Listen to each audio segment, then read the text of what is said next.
রাসূলুল্লাহ সাল্লাল্লাহু আলাইহি ওয়াসাল্লাম বলছে তিন জিনিস। কয় জিনিস?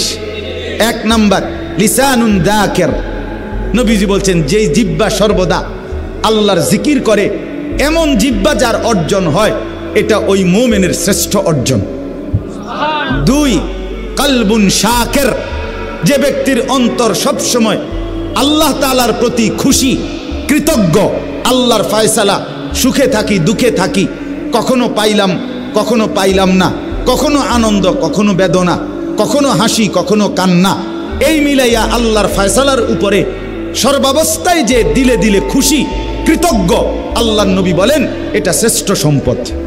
আর তিন নাম্বার ওয়া যাওজাতুম মুমিনা তুঈনুহু আলা ঈমানিহি আই দীনিহি, তিন নাম্বার হলো রাসূল বলেন তৃতীয় কোন মানুষের শ্রেষ্ঠ সম্পদ একজন মুমিনা নেককার স্ত্রী, যে তাকে দ্বীনের কাজে ঈমানের কাজে সহযোগিতা করে।